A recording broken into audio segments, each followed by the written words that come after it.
Yon. What's up mga Lods, mga idol, mga kagulong. Good morning, good morning. Ayan, thank you Lord. Ang sarap ng tulog ko dito sa warehouse kahit papaano nakapahinga tayo. At maaga natapos yung project natin kagabi.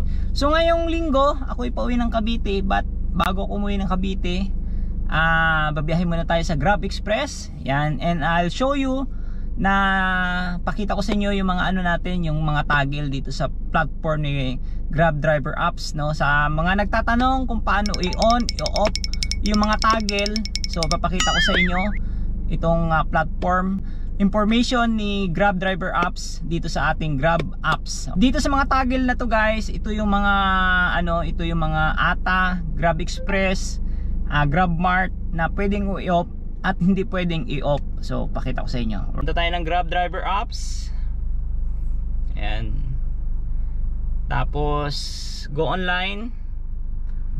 Ayan. Kasi naano ko na yan kanina, na picturean ko na, ay nag-ano na siya, nagingin na siya ng information picture sa akin. So dito sa kaliwang bahagi, meron ditong mga information, service type, my destination, auto accept, at itong safety center. So punta tayo dito sa service type. Yan. So ito yung mga toggle guys, ito yung mga information dito sa ating Grab Driver app. So may nakalagay yan sa taas, syempre service type, working capital, default starting amount. Ayan. So availability, ito na yung mga toggle guys. So itong airport to anywhere and anywhere to airport ay hindi mo yan may off. O kahit pindutin mo yan, yan, hindi yan ma-off. So naka-standby lang talaga yan na naka-on yung toggle na to. So itong Grab Express Sedan Beta at itong Grab Express Sedan 4 hours at itong 8 hours, itong tatlo na to ay pwede mong i-on, i-off. So subukan ko yung isa. Yan. O di ba? Pwede siyang i-off. Pag ganyan yung toggle niyo, yan, naka-off na yan. So i-on natin yan. Yan, naka-on na siya. So itong Grab Mart na to guys, ito yung panglas na toggle dito sa ating Grab Driver Apps Express, Grab Express, ay hindi mo rin to may i-off. Same ito ng ano, ng airport to anywhere na hindi mo siya pwedeng i-off. So ilan ba yung toggle ni Grab Driver Apps dito sa ating information platform sa ating cellphone?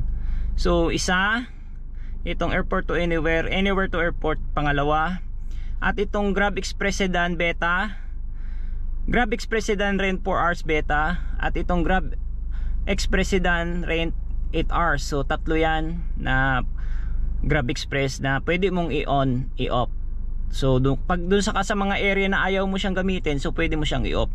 Pero itong Grab Mart na to ay hindi mo siya ma-off. Same ito. Alright, so dun sa mga nagtatanong, yung mga toggle, ibig sabihin ng mga toggle, ito yung kanya-kanyang trabaho mo dito sa Grab Express. Alright, so 6 yan. 1, 2, 3, 4, 5, 6. So yun yung toggle. Alright, so yun guys, sa mga nagtatanong, sa akin, ayan na po, pinakita ko na po sa inyo yung platform ni Grab Driver Apps. Alright, sana maliwanagan na kayo. Alright, thank you. A few moments later. Alright mga kadadas, ayan, after how many hours, how many minutes na naman, may pumasok na naman book. A few moments later. Ng metro, mag-U-turn sa kaliwa upang mapanatiling nasa buhay. Yon, may pumasok rin guys, Grab Express ito. Pick up natin, damit lang ata ipapadala. Tapos dadali natin sa Rojas Boulevard, Pasay. Alright, so matagal-tagal din bago tayo pinasukan. Nag-intro tayo kanina, alas 7 yun eh. So pinasukan ngayon, ako ngayon na 8:48. So ang tagal, pero okay lang. At least may pantapal tayo sa ginas natin ngayon. At the same time, may pang-uwi tayo sa Cavite. Alright, so thank you Lord. Thank you Lods, mga kagulong. At update ko kayo if ever na ma-pick up na natin yung ating floating pickup dito sa Lavender Lounge. Ayan, dito lang sa may Arayat. Alright, thank you Lord. Bye. So yun mga Lods, mga kagulong, na-pick up na natin ng maayos itong laundry ni Ma'am Eva. Yan, so Meke Eba. So Inglesero siguro to. Ayan, so papunta na tayo sa area. 4 na piraso to guys. Ito siya guys. Ayan.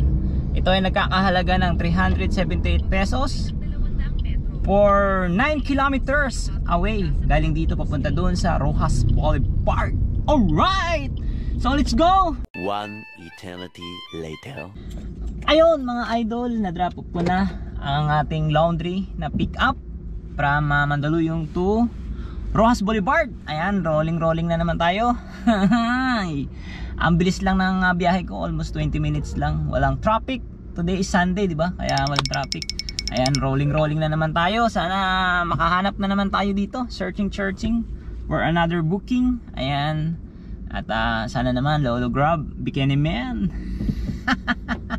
Alright, update ko kayo mga idol kapag mayroon tayong panibagong pagkakaabalahan dito sa Grab Express. Ayan, at ako'y umihi Ayun, so update ko kayo. Alright mga kadadas. Ayan, after how many minutes na naman, may pumasok na naman booking dito sa atin. Bumalik kasi ako dito guys sa Mandaluyong.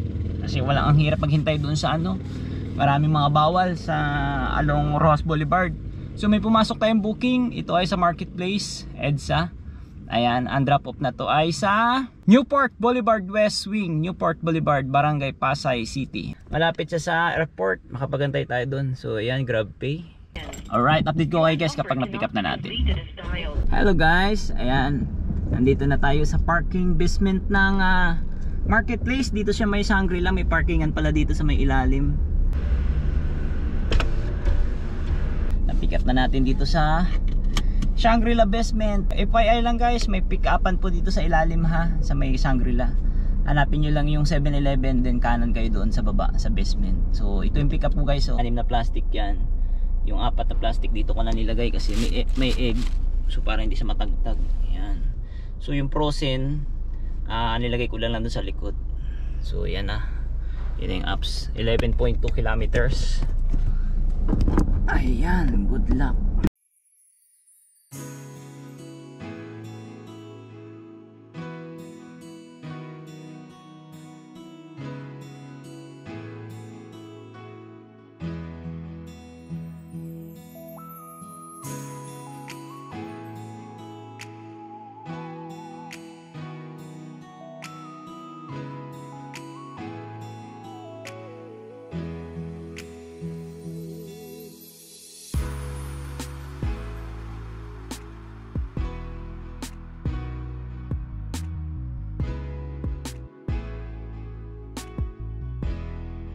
Salamat po.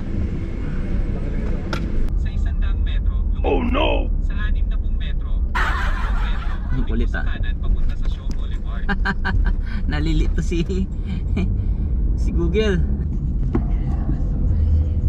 So yun mga kadadas, ayan, na-drop off na natin dito sa Newport. Ayan, nandito tayo ngayon sa vicinity ng airport. Ay, papasok dito, utay-utay na ako kasi lahanap na ako ng mga mingming ko. Yan, so maayos yung deliver natin, mabilis yung transportation kasi linggo nga, 'di ba? Walang traffic. So binigyan ako ni sir ng 60 pesos. Pangkain ko raw. Pwede na rin, 'di ba? Thank you Lord kasi blessing na rin 'yon. At malaking tulong na rin 'yon kasi 60 pesos. Magkano ba yung Paris? 55 or 60? O di may pang Paris na, 'di ba? Kung di ka choosy. Alright, so syempre sa mga parokya nating kapaps natin dyan na biyahero, ano yan, sapat na yung mga Paris na yan. Pero syempre wag palagi kasi yung ating mga gout, di ba? Paiba na tayo ngayon, hindi na pabata, di ba?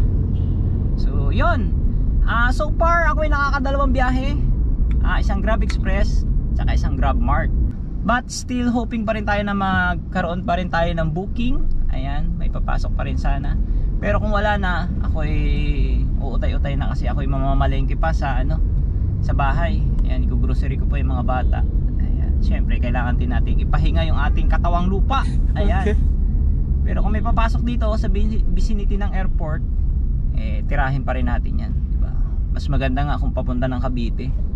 Ayan, pero wala hindi natin pwedeng i-set aside yung mga ganong moment. Ayan, kung ibigay sa atin di okay, kung hindi nga alright, what's up mga idol, ayan, so far tayo ay hindi na bigyan ng pangatlong booking, pero okay lang. Ang oras natin ngayon ay 1:20. Dito na ako ngayon sa open canal. At yun, hindi naging maganda at hindi rin naman naging pangit ang biyahe natin ngayon, di ba? So okay na rin kasi baga pantapal na rin ito doon sa gas na kukonsumuhin ko ngayon at bukas pabalik ng Manila. Yun. So far tayo ay, di ba, nabanggit ko na kanina, tayo ay binigyan ng isang booking sa GrabMart at isang booking sa Grab Express. Ayan. So hindi na tayo binigyan ng booking. Sa pagpasok ko kasi ng Bacoor, inop ko na yung apps. Yun, at para na rin makapagpahinga. Ayan. Yun. So yun, ang total earnings natin ngayon ay 698. So nakadalawang booking. Pero okay na rin, at least meron, di ba? Na may additional income, may additional source of income tayong aasahan. At the same time, yun nga, nakakabiyahe tayo sa Grab Express. So yun lang mga kagulong, mga kadads. Kung mayroon kayong mga tanong, question and answer, feel free, pwede nyo pong i-comment sa baba. Ayan. At doon pala, doon sa nagtatanong kung paano gamitin yung toggle ni Grab Driver Apps, yan na, pinakita ko na sa inyo, di ba? So yun, sana next coming day maganda-ganda na yung biyahe natin. Matumal talaga ngayon hindi ko alam pero even sa passenger, kasi may GC din ako dito sa Grab, marami rin nagsasabi na matumal, pero it's still may booking pa rin, di ba? At kahit papaano nakakabiyahe pa rin tayo. Yun. So tiyagaan lang talaga dito sa industriya ng ating transportation. Yan, lalong-lalo na sa Grab Express. Siya nga pala, may nagtanong sa akin kanina sa comment section kung kaya raw na kumuha at panghulog ng boundary itong Grab Express. Again, sinasabi ko po sa inyo mga idol, mga kadadas, mga kagulong, dito po sa Grab Express ay tsambahan po yung biyahe, no? At unang-una, dapat may diskarte ka dito. Maaga ka nag-uumpisa. Pangalawa, dapat magamay mo kung saan yung malakas sa booking. Yan, kung saan yung malakas sa booking ni GrabMart, Grab Express, and also yung ATA. Yan, siyempre yung airport to anywhere, anywhere to airport. So dapat makabisado mo yung mga area na yon. Pero yung airport kasi yung ATA, so kung gusto mo lang talaga sa airport ka, pag drop off mo, kunyari bumiyahe ka papuntang Valenzuela o gusto mo ulit bumalik ng airport, why not? Basta ma-maximize mo lang yung gasolina mo, di ba? Tapos isa pa, kailangan nyo rin mag dual apps, di ba? Ayan, bawal man o hindi, pero no choice kailangan nyo gawin yun kapag nasa industriya kayo ng delivery. Lalo kapag binatuhan ka ni Grab ng malayo, like sample Laguna, Cavite, yan, mga Bulacan, for sure pabalik na yan. Talagang ang laban mo lang dyan 20%, makakuha ka ng pabalik ng NCR o Metro Manila. Kaya mas maganda kung meron kang Transportify or Lalamove, para yung Lalamove kasi napakadaming napakadaming booking anywhere dito sa sa Cavite, Laguna or Bulacan. Napakadaming booking na yan. Kaya lang nga medyo mura, pero still kung galing ka dun sa Bulacan o kaya dito sa Cavite, pagbalik mo ng Manila, may makukuha ka for sure sa Lalamove. So yun lang, kaya naman, basta sipagan nyo lang. Dun sa nagtanong sa akin kanina kung kaya raw, kaya naman, nakikita ko kaya naman. Basta multiple tasking ka lang, kailangan magaling ka sa delivery, magaling ka sa makikipag-usap sa customer, may diskarte ka sa daan, yun, di ba? Tapos kailangan dual apps yung gamit mo. Meron kang Grab Express at meron kang Lalamove or Transportify para much better yung iyong booking, di ba? Kasi sa Lalamove pwede ka mag-double booking so kaya talaga. Yun. So diskarte lang at syempre kailangan samahan natin ng dasal kay Lord, di ba? Yun ang pinaka-the best doon. So yun lang, sana Pops, sir, nasagot ko yung question mo na kung kaya naman, basta araw-araw mo lang gawin, may diskarte ka, kumbaga may proseso ka, 'di ba? 'Yun. So kayang-kaya naman sa Grab Express at Lalamove, kayang-kaya 'yan. Ayun. Kasi ako, sinasabi ko naman palagi na extra ko lang itong Grab Express, no. Hindi talaga ako magpo-focus dito. Magpo-focus talaga ako at gagawin kong for good kapag lumabas na yung PE ko sa Grab Passenger. Yun talaga yung target ko eh. Yun. So kasi medyo hassle dito sa Grab Express eh. Pero kung luma na yung sasakyan mo at hindi na nakapasa sa Grab Passenger, tirahin mo na tong Grab Express tapos samahan mo ng Transportify or Lalamove, 'di ba? So, para much better talaga, para tumpak na tumpak ang iyong biyahe araw-araw. Yun lang mga kagulong, mga kadads, mga idol, sana may nakuha kayong idea kahit konti lang doon sa mga binigay kong info sa inyo. Yun. Thank you and God bless. I love you all.